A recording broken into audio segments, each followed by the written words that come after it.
ಬೆಂಗಳೂರು ಉತ್ತರ ಲೋಕಸಭಾ ಕ್ಷೇತ್ರದಿಂದ ಟಿಕೆಟ್ ಪಡೆದಿರುವ ಕೇಂದ್ರದ ಮಂತ್ರಿ ಶೋಭಾ ಕರಂದ್ಲಾಜೆ ಯಡಿಯೂರಪ್ಪನವರ ನಿವಾಸಕ್ಕೆ ಭೇಟಿ ನೀಡಿದ್ದಾರೆ.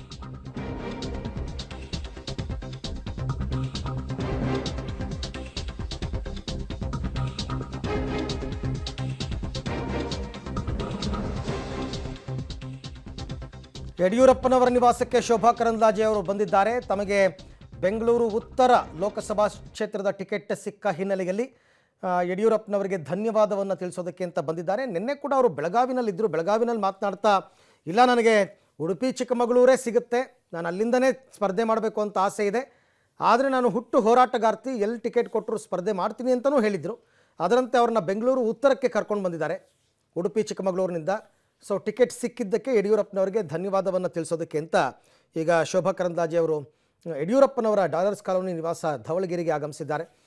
ಧನ್ಯವಾದವನ್ನು ತಿಳಿಸ್ತಾರೆ. ಸಹಜವಾಗಿ ಇನ್ನು ಮುಂದಕ್ಕೆ ಟಿಕೆಟ್ ಸಿಕ್ಕವರೆಲ್ಲರೂ ಕೂಡ ಬಂದು ಯಡಿಯೂರಪ್ಪನವ್ರನ್ನ ಭೇಟಿಯಾಗೋದು, ನಿಮ್ಮ ಸಹಕಾರ ಬೆಂಬಲ ಕೊಡಿ ಚುನಾವಣೆಯಲ್ಲಿ ಗೆಲ್ಲೋದಕ್ಕೆ ಅಂತಕ್ಕಂಥದ್ದನ್ನು ಕೇಳೋದು ಸಹಜ ಪಕ್ಷದ ಹಿರಿಯರು. ಹಾಗಾಗಿ ಅವರು ಇವತ್ತು ಯಡಿಯೂರಪ್ಪನವ್ರನ್ನ ಭೇಟಿಯಾಗಿದ್ದಾರೆ. ಇನ್ನೂ ಕೂಡ ಅವರು ರಿಯಾಕ್ಷನ್ ಕೊಟ್ಟಿಲ್ಲ, ಮಾತನಾಡ್ತಾರೆ ಮಾಧ್ಯಮದವರಿಗೆ. ಅವರ ಪ್ಲ್ಯಾನ್ ಏನು, ಅವರು ಖುಷಿಯಾಗಿದೆಯಾ ಇಲ್ವಾ, ಬೆಂಗಳೂರು ಉತ್ತರದಿಂದ ಗೆಲ್ಲೋದಕ್ಕೆ ಅವರ ತಂತ್ರಗಾರಿಕೆ ಏನು, ಇದೆಲ್ಲದರ ಬಗ್ಗೆ ಮಾತನಾಡ್ತಾರೆ. ಬಟ್ ಸದ್ಯಕ್ಕಂತೂ ಯಡಿಯೂರಪ್ಪನವರ ಮನೆಗೆ ಭೇಟಿ ಕೊಟ್ಟು ಯಡಿಯೂರಪ್ಪನವ್ರನ್ನ ಮಾತನಾಡಿಸ್ತಾ ಇದ್ದಾರೆ. ಅವರಿಗೆ ಟಿಕೆಟ್ಟೇ ಸಿಗಲ್ಲ ಅನ್ನುವಂತಹ ಪರಿಸ್ಥಿತಿ ಕೂಡ ಇತ್ತು. ಬಟ್ ಅವರು ತುಂಬ ಕಾನ್ಫಿಡೆಂಟ್ ಆಗಿದ್ದರು, ನನಗೆ ಟಿಕೆಟ್ ಸಿಕ್ಕೇ ಸಿಗುತ್ತೆ ಅಂತ. ಯಡಿಯೂರಪ್ಪನವರು ಕೂಡ ಹೇಳಿದರು, ಸೂಕ್ಷ್ಮವಾಗಿ ಯಡಿಯೂರಪ್ಪನವರು ಕೂಡ ಹೇಳಿದರು ಶೋಭಾ ಕರಂದ್ಲಾಜೆ ಅವ್ರಿಗೆ ಟಿಕೆಟ್ ಸಿಗುತ್ತೆ ಅಂತ. ಬಟ್ ಅವರು ಉಡುಪಿ ಚಿಕ್ಕಮಗಳೂರಿಂದನೇ ಸಿಗುತ್ತೆ ಅನ್ನೋ ಲೆಕ್ಕದಲ್ಲೇ ಹೇಳಿದರು.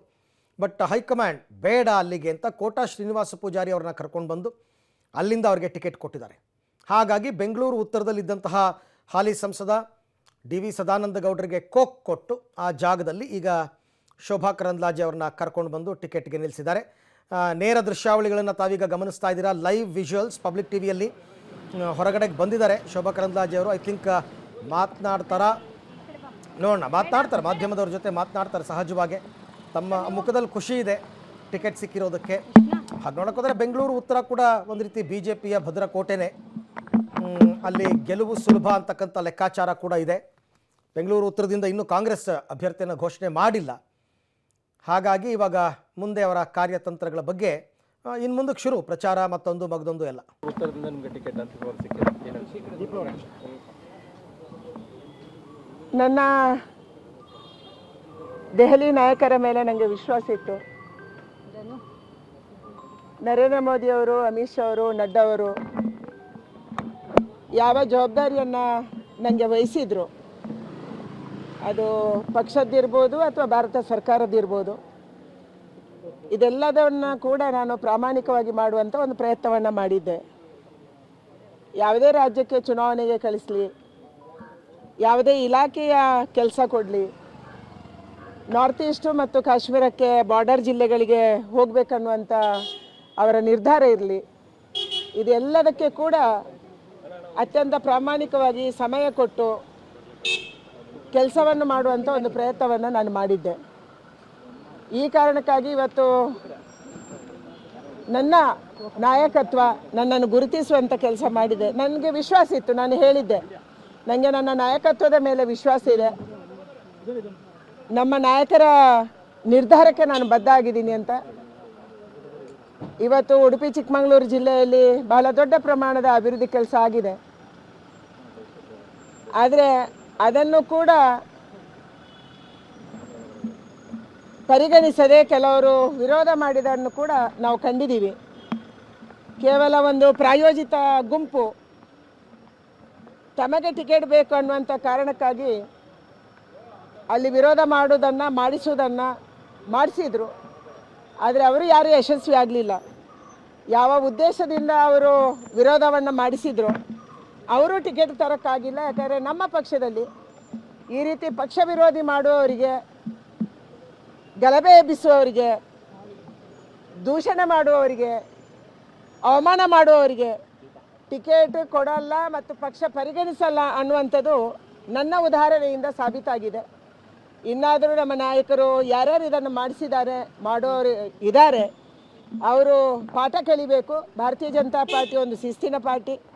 ನರೇಂದ್ರ ಮೋದಿಯಂಥ ನಾಯಕತ್ವ, ಅಮಿತ್ ಶಾ ಮತ್ತು ನಡ್ಡಾ ಅವರಂಥ ನಾಯಕತ್ವದಲ್ಲಿ ಈ ರೀತಿ ಪಕ್ಷಕ್ಕೆ ಅವಮಾನ ಮಾಡುವವರಿಗೆ, ಪಕ್ಷದ ನಾಯಕತ್ವಕ್ಕೆ ಅವಮಾನ ಮಾಡುವವರಿಗೆ ಮನೆ ಹಾಕೋದಿಲ್ಲ ಅನ್ನುವಂಥದ್ದನ್ನು ಇವತ್ತು ನಮ್ಮ ನಾಯಕರು ತೋರಿಸ್ಕೊಟ್ಟಿದ್ದಾರೆ. ನನಗೆ ಆನಂದ ಆಗಿದೆ.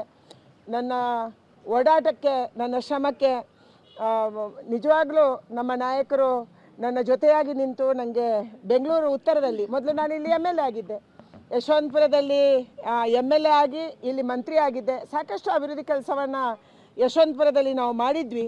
ಅದರ ಜೊತೆಗೆ ಯಶವಂತಪುರದಲ್ಲಿ ಸೋಮಶೇಖರ್ ಅವರು ಬಂದಾಗ ಅವರನ್ನು ಗೆಲ್ಲಿಸೋದಕ್ಕೆ ಕೂಡ ನಾನು 1.5 ತಿಂಗಳು ಅವರ ಜೊತೆ ಓಡಾಡಿ ನಮ್ಮ ಕಾರ್ಯಕರ್ತರನ್ನು ಅವರ ಜೊತೆ ಜೋಡಿಸಿಕೊಡುವಂಥ ಕೆಲಸವನ್ನು ಕೂಡ ಮಾಡಿದ್ದೆ. ಆದರೆ ಅವರು ಇವತ್ತು ನಮ್ಮ ಪಾರ್ಟಿಗೆ ಮೋಸ ಮಾಡಿ ದೂರ ಹೋಗಿದ್ದಾರೆ. ಅದೆಲ್ಲದಕ್ಕೆ ಉತ್ತರವಾಗಿ ಇವತ್ತು ನನ್ನ ಪಕ್ಷದ ನಾಯಕರು ನನ್ನನ್ನು ಇಲ್ಲಿ ಕಳಿಸಿದ್ದಾರೆ. ಸದಾನಂದ ಗೌಡರ ಮನೆಗೂ ನಾನು ಹೋಗಿ ಬಂದೆ. ನನಗೆ ವಿಶ್ವಾಸ ಇದೆ, ಎಲ್ಲರ ನೇತೃತ್ವದಲ್ಲಿ ಸನ್ಮಾನ್ಯ ಯಡಿಯೂರಪ್ಪನವರು, ಸನ್ಮಾನ್ಯ ಸದಾನಂದ ಗೌಡರು, ನಮ್ಮ ಹಿರಿಯರು ಯಾರ್ಯಾರು ಭಾರತೀಯ ಜನತಾ ಪಾರ್ಟಿಯನ್ನು ಕರ್ನಾಟಕದಲ್ಲಿ ಬೆಳೆಸಿದರು ಮತ್ತು ಕಟ್ಟಿದ್ರು ಅವರೆಲ್ಲ. ಓಕೆ, ಶೋಭಾ ಕರಂದ್ಲಾಜೆ ಅವರು ತಮಗೆ ಟಿಕೆಟ್ ಸಿಕ್ಕಿರೋ ಖುಷಿಗಿಂತ ತಮ್ಮ ವಿರೋಧಿಗಳಿಗೆ ಟಿಕೆಟ್ ಸಿಕ್ಕಿಲ್ಲ ಅಂತಕ್ಕಂಥ ಖುಷಿನೇ ಜಾಸ್ತಿ ಇದೆ. ಯಾರು ಪಕ್ಷಕ್ಕೆ ವಿರೋಧವಾಗಿ ನಡ್ಕೊಂಡ್ರು, ಪಕ್ಷದ ನಾಯಕರಿಗೆ ಅವಮಾನ ಮಾಡಿದ್ರು, ನನ್ನ ವಿರುದ್ಧ ಪ್ರಾಯೋಜಿತ ಪ್ರತಿಭಟನೆಗಳನ್ನ ಮಾಡಿದ್ರು, ಅಂಥವ್ರಿಗೆ ಪಕ್ಷ ಮಣೆ ಹಾಕಲ್ಲ ಅನ್ನೋದನ್ನು ಈ ಪಟ್ಟಿ ತೋರಿಸ್ಕೊಟ್ಟಿದೆ ಅಂತಕ್ಕಂಥದ್ದು. ಬೆಂಗಳೂರು ಉತ್ತರ ಅವ್ರು ಹೇಳ್ತಾರೆ, ನನಗೇನು ಹೊಸದಲ್ಲ, ಯಶವಂತಪುರದಿಂದ ಗೆದ್ದಿದ್ರು, MLA ಆಗಿದ್ದರು, ಮಂತ್ರಿ ಆಗಿದ್ದರು, ಸೊ ಈಗ ನನಗೇನು ಬೇಸರ ಇಲ್ಲ ಇಲ್ಲಿಂದ ಸ್ಪರ್ಧೆ ಮಾಡೋದಕ್ಕೆ ಅಂತ ಹೇಳಿದ್ದಾರೆ.